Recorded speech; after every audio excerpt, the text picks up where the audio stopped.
Welcome to legend TV. నేను మీ అనిల్. గాంధీ భవన్‌లోని వనపర్తి నుండి చాలామంది అయితే ఈ రోజైతే కాంగ్రెస్‌లోకి అయితే చేరికలు అయితే జరిగాయి. చిన్నారెడ్డి ఆధ్వర్యంలో. ఒకసారి అడిగి తెలుసుకుందాం. ఇంతమంది అసలు సార్ ఎన్నికల ముందు ఇంతమంది జాయిన్ అవ్వడం ఎలా అనిపిస్తా ఉంది అసలు? ఎన్నికల్లో ఒక ప్లానే అనుకోవచ్చా? దాదాపుగా నిన్నటి రోజున ఒక 400 మంది పైన చేరడం జరిగింది. ఈరోజు 1000 మంది దాకా ముఖ్యంగా పెబ్బేరు మండలం, దాని తర్వాత పెద్దమందడి మండలం, వనపర్తి మండలం, గణపురం మండలం, చాలాపు అన్ని మండలాల నుంచి ఎక్కువగా పెబ్బేరు, దాని తర్వాత పెబ్బేరు మున్సిపాలిటీ, పెబ్బేరు మండల్, పెద్దమందడి, దాని తర్వాత శ్రీరంగాపూర్, వనపర్తి నుంచి కొంతమంది, మిగతా మండల్స్ నుంచి కొంతమంది, దాదాపు 1000 మంది ఈరోజు పార్టీలో చేరడం జరిగింది. పార్టీ పట్ల మంచి అభిమానం ఈరోజు ప్రజల్లో కనబడుతూ ఉంది. ఎందుకంటే 10 సంవత్సరాల బీజేపీ పరిపాలనలో బీద వాళ్లకు ఎలాంటి న్యాయం జరగలేదు, ఉన్న రిజర్వేషన్స్ ఎత్తేస్తామనేటువంటి మాట చెప్పడం జరుగుతూ ఉంది. కేవలం ఉపన్యాసాలే కానీ చేతలు మాత్రం కనపడతలేవు బీజేపీ ప్రభుత్వం నుంచి. అదే కాంగ్రెస్ ప్రభుత్వం మొన్న ఎన్నికల కన్నా ముందు 6 గ్యారంటీలు ప్రకటించి ఎన్నికైన 100 రోజుల లోపల 5 గ్యారంటీలు అమలు చేయడం జరుగుతూ ఉంది. మొదలుపెట్టినారు, కోడ్ వచ్చింది, కోడ్ అయిపోతూనే పూర్తిగా అమలవుతాయి. 6వ గ్యారంటీ కూడా అమలవుతుంది. అదే మాదిరి కాంగ్రెస్ పార్టీ మేనిఫెస్టో కూడా 5 న్యాయాలు అని, దాంట్లో మళ్ళా ఒక్కొక్క న్యాయాల్లో 5 అంశాలను పొందుపరిచినారు. ఆ విధంగా 25 గ్యారంటీలు ఇలా కేంద్ర ఎన్నికల మేనిఫెస్టోలో కూడా రావడం జరుగుతూ ఉంది. అదే మాదిరి ఈరోజు తెలంగాణకు సంబంధించి ప్రత్యేకంగా మీకు ఒక సపరేట్ మేనిఫెస్టో, పార్లమెంట్ ఎలక్షన్స్ పెట్టుకోండి అని ఇలా ఏఐసిసి మనకు ఆదేశం ఇవ్వడం వల్లనే, అనుమతి ఇవ్వడం వల్లనే రేవంత్ రెడ్డి గారే ఇలా ఆ తెలంగాణకు సంబంధించినటువంటి విభజన హామీలకు సంబంధించినటువంటి ఈరోజు మేనిఫెస్టోను విడుదల చేయాల్సి ఉండే. కానీ రాహుల్ గాంధీ గారు ఉత్తర భారతదేశంలోని రాయబరేలి నుంచి కుటుంబానికి మొదటి నుంచి కూడా ఇందిరాగాంధీ గారు పోటీ చేస్తున్నప్పటి నుంచి కూడా, అదే మాదిరిగా సోనియా గాంధీ గారు పోటీ చేస్తున్నప్పటి నుంచి కూడా ఇలా సోనియా గాంధీ గారు రాజ్యసభకు పోవడం వల్ల ఈరోజు మన రాహుల్ గాంధీ గారు ఆ నియోజకవర్గంలో నామినేషన్ ఇస్తూ ఉంటారు. కాబట్టి రేవంత్ రెడ్డి గారు మల్లికార్జున ఖర్గే గారితో పాటుగా కలిసి వారు ప్రత్యేక విమానంలో రాయబరేలి కాన్స్టిట్యున్సీకి పోవడం జరిగినది. మేనిఫెస్టో ఉదయం విడుదల చేసుకున్నాం. చాలా చక్కటి అంశాలు. ఇలా మనకు ఐఐఎం ఇస్తున్నారు, ఒక ఐఐటి ఇస్తామని చెప్పినారు, బయ్యారం ఉక్కు ఫ్యాక్టరీ ఇస్తామని చెప్పారు. దాని తర్వాత పోలవరంలో పోయిన 5 గ్రామాలు మనకు కలుపుతామనేటువంటి మాట చెప్పడం జరిగినది. అదే మాదిరిగా ఐటీఐఆర్ ఆ ఇన్వెస్ట్మెంట్ రీజన్ కూడా మనకి ఇస్తామనేటువంటి మాట చెప్పినారు. గోదావరి, కృష్ణా నదీ జలాల్లో మన వాటిలో తెలంగాణకు న్యాయం చేస్తామనేటువంటి మాట చెప్పడం జరిగినది. ఇలాంటి ఎన్నో అంశాలు ఉన్నాయి. కోచ్ ఫ్యాక్టరీ కానీ, వరంగల్కి సంబంధించినటువంటి ఇవన్నీ కూడా మేము రేపు కాంగ్రెస్ పార్టీ కేంద్రంలో అధికారంలో వస్తే ఇవన్నీ విభజన హామీలన్నీ అమలు చేస్తామనేటువంటి ఓ ప్రత్యేక మేనిఫెస్టోలు విడుదల చేయడం జరిగింది. 10 సంవత్సరాలు బీజేపీ ప్రభుత్వం పరిపాలన చేసింది కేంద్రంలో. తెలంగాణ ఆవిర్భావాన్ని అపహాస్యం చేసినారు. ఆవిర్భావం సరిగా పద్ధతి ప్రకారం జరగలేదు. పార్లమెంట్ తలుపులు మూసి బోల్టులు పెట్టి బిల్లు పాస్ చేసినారు. ఓటింగ్ జరగలేదు. మూజువాని ఓడితో తెలంగాణ ఇచ్చినారని అవమానం చేసినాడు మోదీ గారు. ఒక్క విభజన హామీ కూడా అమలు చేయనటువంటి బీజేపీ ప్రభుత్వానికి తెలంగాణ ప్రజలు బుద్ధి చెప్పాలి. అత్యధిక స్థానాలు కాంగ్రెస్ పార్టీకి ఇవ్వాలి. రేవంత్ రెడ్డి గారి నాయకత్వాన్ని బలపరచాలి. సోనియా గాంధీ గారి నాయకత్వాన్ని బలపరచాలి. రాహుల్ గాంధీ గారి నాయకత్వాన్ని బలపరచాలి. ప్రియాంక గాంధీ గారి నాయకత్వాన్ని బలపరచాలని, ఈరోజు మల్లికార్జున ఖర్గే గారి నాయకత్వాన్ని బలపరచాలని మేమందరం కూడా చాలా పెద్ద ఎత్తున, ఇంకా ఒక 10 రోజులు మాత్రమే మిగిలింది ఎన్నికలకు.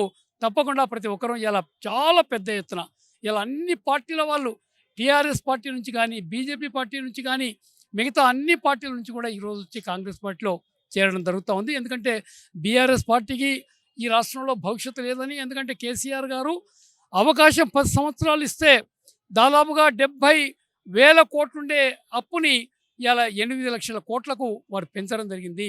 ఆ చేసిన అప్పుతో ఇలా మనకు ఏదైతే మేడిగడ్డ ఇలాంటి ప్రాజెక్టులు కట్టి కూలిపోయే పరిస్థితులు ఈరోజు ఉన్నాయి.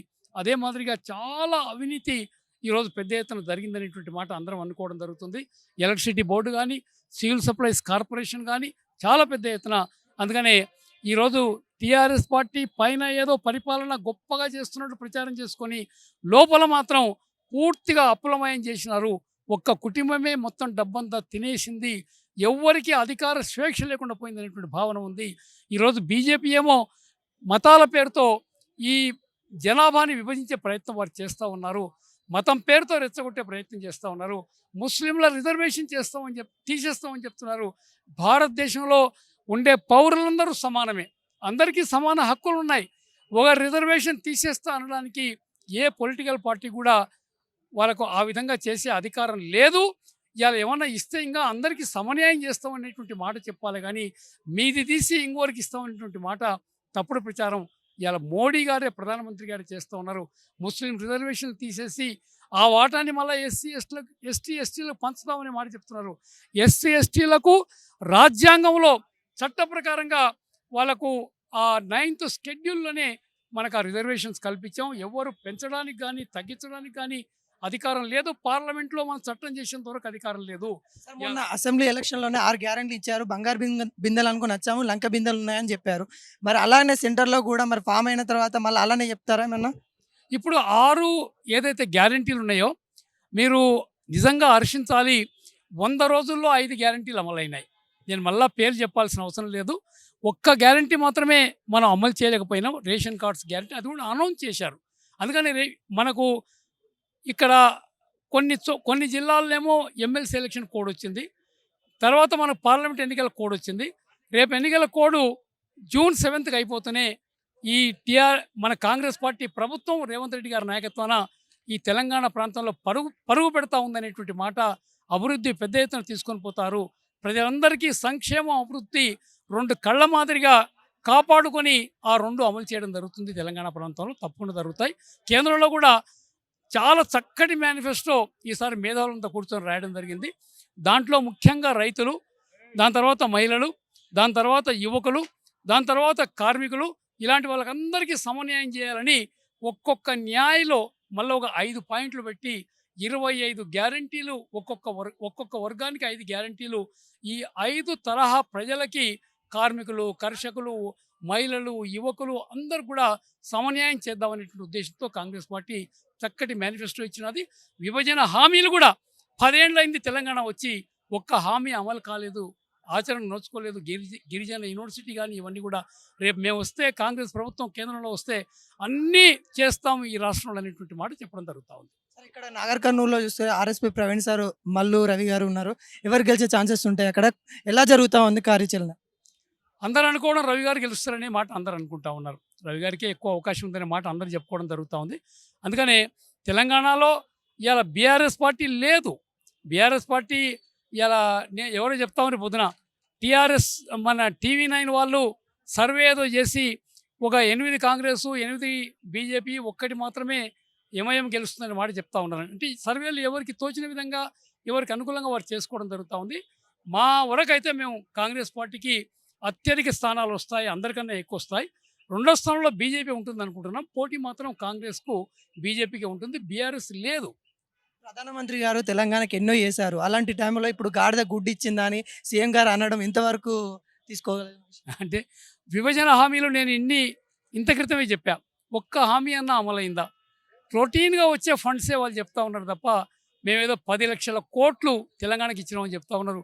అవి మనకు 15th ఫైనాన్స్ కానీ, 16th ఫైనాన్స్ కమిషన్ కానీ అలాంటి వాటి ద్వారా వచ్చేటివే.